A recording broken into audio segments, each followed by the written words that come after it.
पढ़ेंगे class 11th का first chapter set start करेंगे। ये चैप्टर जो है बहुत इंपॉर्टेंट है because it don't carry maximum marks because include in maximum chapters. आगे जितने भी चैप्टर्स हम लोग पढ़ेंगे जैसे rational function, trigonometric function, derivative, limits, ये सभी चैप्टरों में ये चैप्टर बहुत ज़्यादा यूजफुल इसलिए बहुत इंपॉर्टेंट चैप्टर है। चलिए स्टार्ट करते हैं। तो सेट, पहले लोग सेट होता है क्या है? सेट क्या होता है? किसी भी चीज़ का सेट। जैसे आप लोग मार्केट में किसी सामान का सेट लेते हैं, तो किसी बुक का सेट लेते हैं, किसी बैग का सेट लेते हैं। तो सेट क्या होता है? एक कलेक्शन होता है, यानी कि एक ग्रुप होता है। तो सेट एक क्या होता है? जैसे आपने बहुत सारी चीजें ले ली, बहुत सारे बुक्स ले लिए, तो उन सब चीजों का क्या है? एक सेट है, एक ग्रुप होता है। ठीक। तो सेट का डिफिनीशन क्या है? Set is a collection of well defined object. अभी ये वेल डिफाइंड आपको नहीं समझ में आएगा। सेट क्या होता है ऐसे समझिए पहले इतना, set is a collection of object, बहुत सारे ऑब्जेक्ट का कलेक्शन हो गया, यही सेट होता है। अब आते हैं वेल डिफाइंड क्या होता है? वेल डिफाइंड का मतलब ये होता है जो टाइम और सिचुएशन के अकॉर्डिंग वेरी ना करता हो, मीन्स जो बदलता ना हो।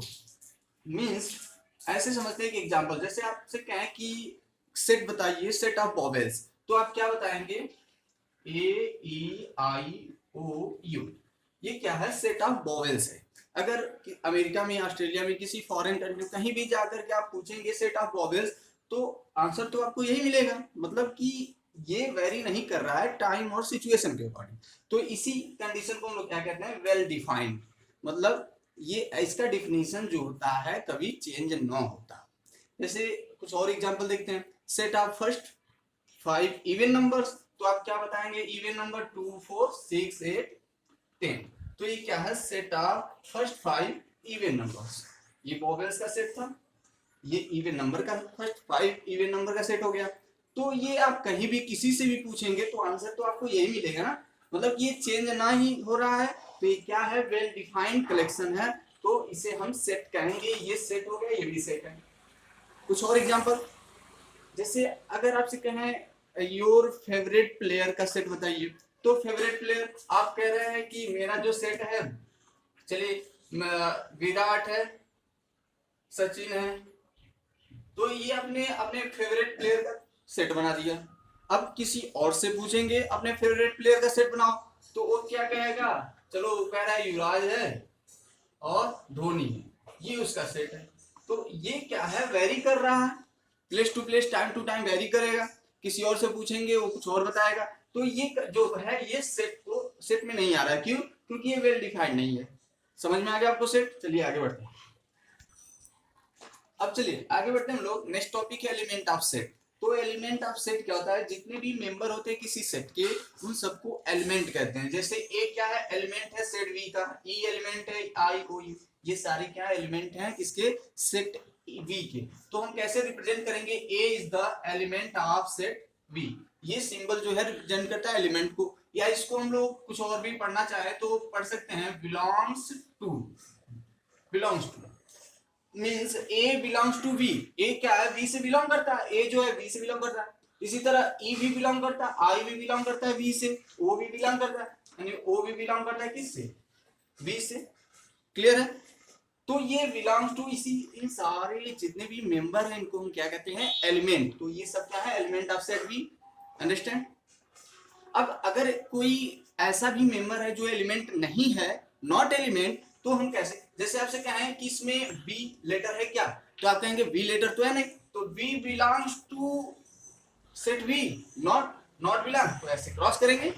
मतलब इसका मतलब क्या होगा? नॉट बिलोंग्स टू, मतलब कि ये क्या है?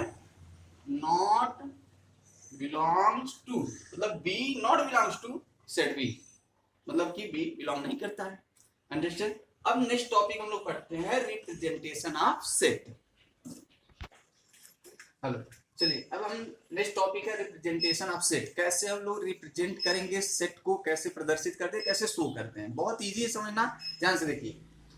जैसे कि अभी हम लोग क्या देखे हैं? Set of vowels of English alphabet A E I O U, ऐसे रिप्रेजेंट कर दिए। तो ये सारे एलिमेंट के को एक लिस्ट के थ्रू इन सबको हम लोग रिप्रेजेंट कर रहे हैं। तो ये कौन सा फॉर्म है? इस फॉर्म को हम लोग कहते हैं रोस्टर फॉर्म या टेबुलर फॉर्म। रोस्टर फॉर्म या tabular form. When the all elements are represented as a list of element, then it is called roster form और टेबुलर फॉर्म। यहाँ पर हम क्या करते हैं, जितने भी हमारे पास एलिमेंट हैं उनको कर्ली ब्रैकेट में कॉमा के थ्रू सेपरेट करके इनको रिप्रेजेंट करते हैं। तो ये क्या है, रोस्टर फॉर्म या टेबुलर फॉर्म।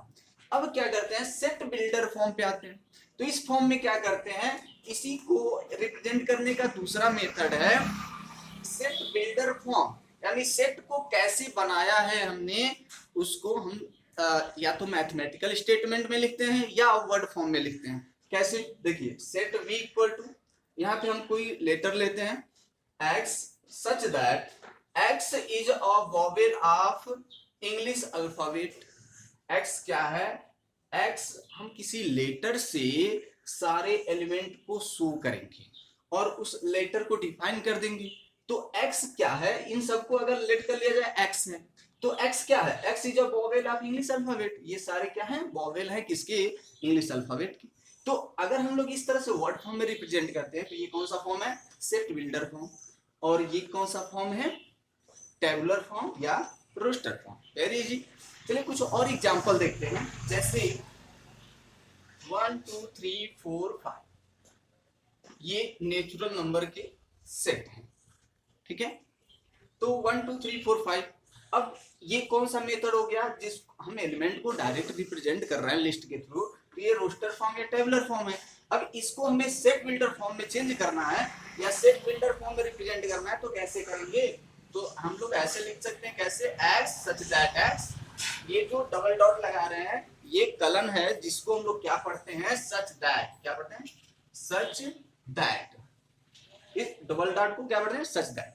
तो x such that X is a natural number.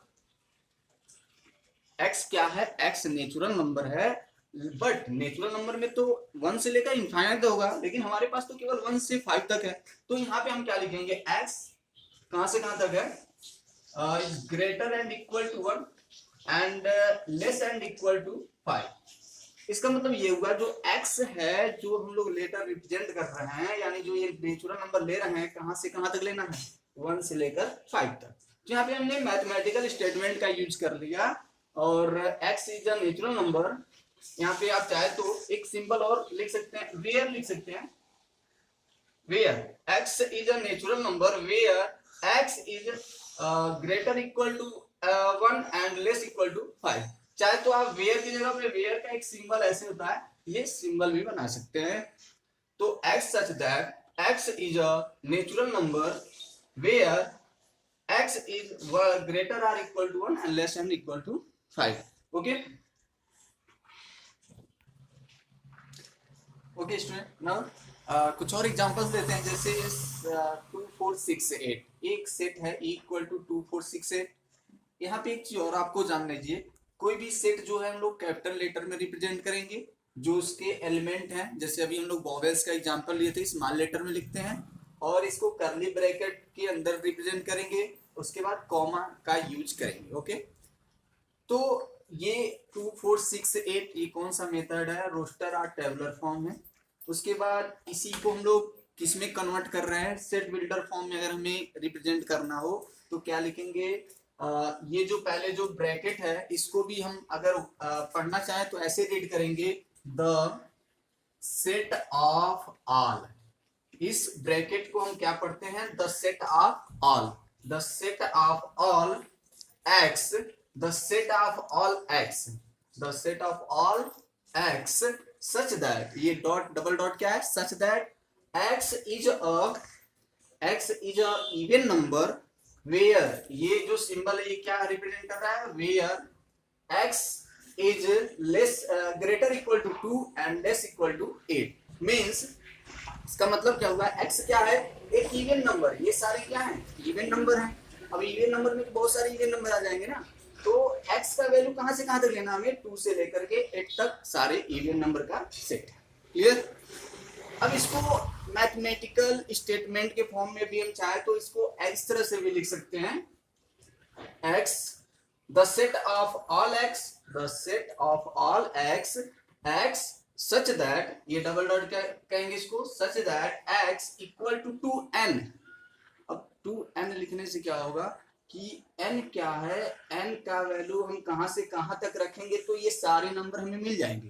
तो देखिए n का वैल्यू अगर हम 1 से लेकर 4 तक रखेंगे, अगर 1 रखेंगे तो 2 1 जा 2, 2 रखेंगे 2 2 जा 4, 3 पर 6, 4 पर 2 4 जा 8, यानी n का वैल्यू 1 से 4 तक हम कुछ भी रखेंगे यहाँ पर तो हमें ये सारे एलिमेंट मिल जाएंगे। तो ये रिप्रेजेंट करने का सेट बिल्डर मेथड हो गया। तो सो स्टूडेंट, अब आपको बहुत अच्छी तरीके से समझ में आ गया होगा। अब आप एक्सरसाइज 1.1 बहुत आसानी से कर सकते हैं। नेक्स्ट वीडियो में हम लोग आगे की एक्सरसाइज